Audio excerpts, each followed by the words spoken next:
What a game London was and always is blue. Chelsea 2, Tottenham 0. Let's go.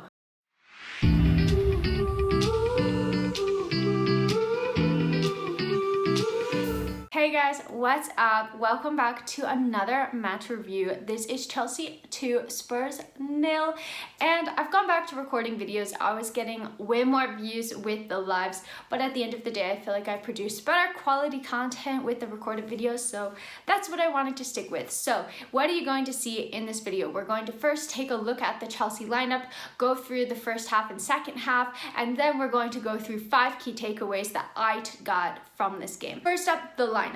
When it first came out, I was quite surprised because it was the same set of attackers that had played against Brighton in that 1-1 draw, where I felt that we really had not played well at all. And so I was surprised that there weren't any changes to the attackers in this system. We saw Hakim Ziyech start, Callum Hudson Odoi, Romelu Lukaku, and Mason Mount. I thought that perhaps we would see Kai Havertz or Timo Werner come in. Kai Havertz has been warming the bench quite a bit. I'm not quite sure why he can't seem to get any minutes recently, but I was surprised not to see them because I was thinking, well, surely they didn't play so well against Brighton, maybe let's give the other guys a go.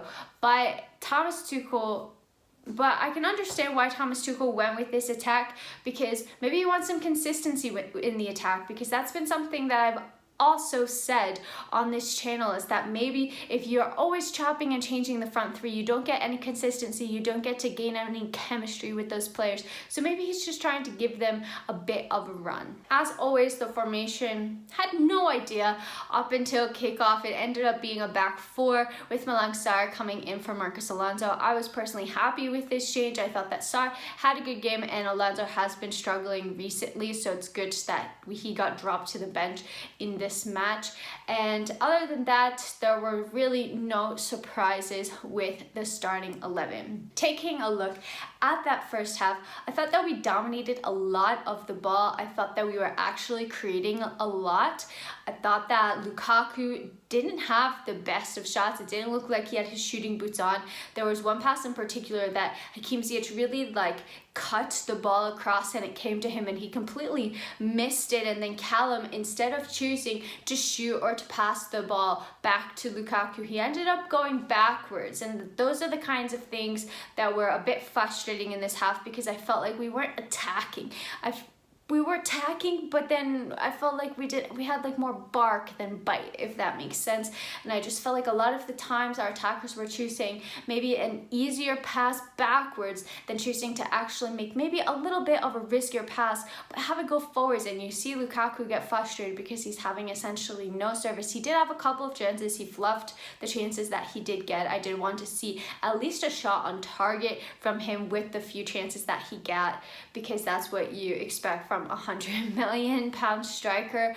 But all in all, I felt that going into the second half, that Chelsea were the team in the better position. That second half starts, and I love what the commentator said. He said, well, it looks like Spurs are still in the dressing room. They haven't made their way onto the pitch yet. Hakim Ziyech had an absolutely beautiful goal. I mean, I didn't even think that went in. I was just stood there like, did that actually go in? Was that actually a goal? It was incredible. And I think that's the thing that's probably the best thing about Ziyech, is that he's probably one of the only attackers that's realistically going to take a shot outside of the box and who has the ability to score goals outside of the box.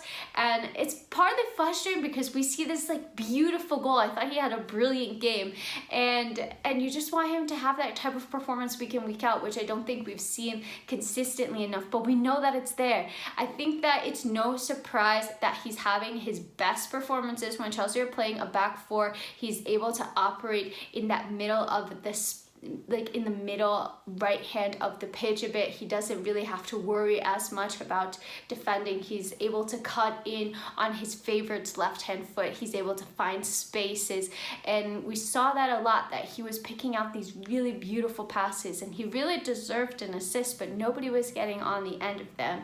But hats off to Hakim Ziyech, magic hat.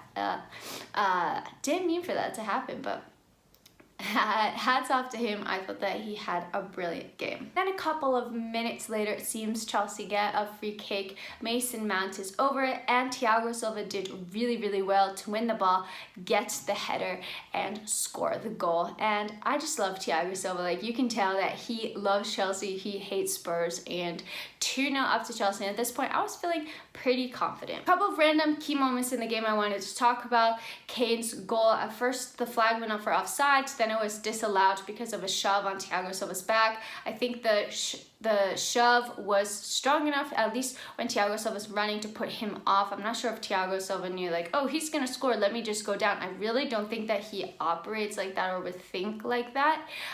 So even if it's small, I would imagine if you're running and you get shoved, maybe you just get put off your balance. So I completely understand that. I think if anybody's defender for their team went down, they would understand that. So I don't know. For me, I completely agree with it being disallowed, but I could understand people's reasoning for it being a little harsh as well. Speaking of harsh, there was a massive challenge on Cesar Azpilicueta inside of the box by a skip, and he was like rugby fighting him, takes him down. The foul is called against Azpilicueta. VAR doesn't even look at it, and he's literally like rugby playing him. I don't understand how, like, it happens so often that there's these shouts that happen against Chelsea, but VAR doesn't even look at it. And for me, that probably should have been a penalty. So I don't quite understand that one. But at the end of the day, we won. Okay, so in terms of my 5 key takeaways for this match, number 1, I think that it's clear that Chelsea have been extremely tired. They've been forced to play an exorbitant number of games, and they've played the most games across any team in Europe in the top 5 leagues. That's a fact.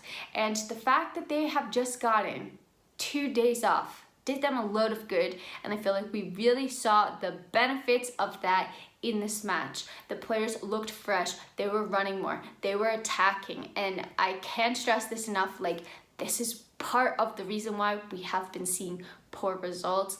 You give the players a break, which they need, and they went and played well. Number 2, Hakim Ziyech, he can still be magic, especially his left foot.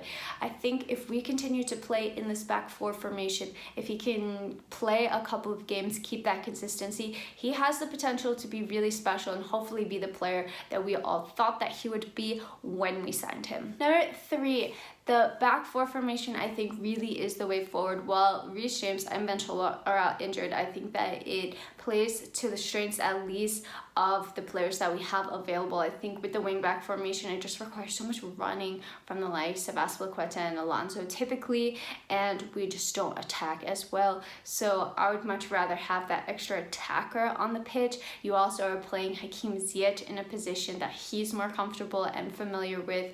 You're playing Mason Mount in a similar position as well. So I just feel like this back 4 really benefits the team with the personnel that we have fit. Point number 4, I thought that Romelu Lukaku looked a lot stronger in the second half. I'm not sure what clicked. It seemed like after Chelsea scored the 2 goals, he was like, oh wait, actually I want to get in on the goals as well. And he looks like he was holding off the ball a bit better. He was trying to make those Lukaku turns, taking some shots. He had one that was pretty good. Lloris made a good save, so I felt that he was better, maybe looked a little bit more animated in the first half. I just felt the body language was like down a little bit like sad. I don't know, you saw his shoulders hunched over, and in the second half I thought that he looked much more lively, so hopefully we can start to see more of that Romelu Lukaku in the future. Point number 5, trust in Thomas Tuchel. He is so special. Back him, support him. With Chelsea have been going through a bit of a rough patch. I've mentioned many times that this is for a multitude of reasons, but it's mind-boggling to me that it's been 2 months since Ben Chilwell got injured and we still don't have a fullback or wingback to replace him. Reece James is out injured. We need to back him. We need to trust him. He's doing the best that he can, and this man is so special. So I truly believe that he can be a long-term manager for Chelsea if he is back properly and is given the right set of tools. Overall, Chelsea are finally back to winning ways. You know, we haven't won a game in the Premier League since we beat Aston Villa 3-0 on Boxing Day, which is insane. But Thomas Tuchel has gone and beat Tottenham 4 times in a row this season. Love it. He has also handed Antonio Conte his first loss in the Premier League as a Tottenham manager, so you know we also love that. Overall, I felt that the Blues absolutely dominated this game. I was really happy with the performance. 2-0, very fair result, and hopefully we can continue to build on this. Now we have a bit of a break and much easier fixtures going forward, so hopefully we can use this as momentum to continue winning games. So guys, I hope that you enjoyed this match review. Let me know your thoughts. I want to hear all of them in the comments down below. Bye!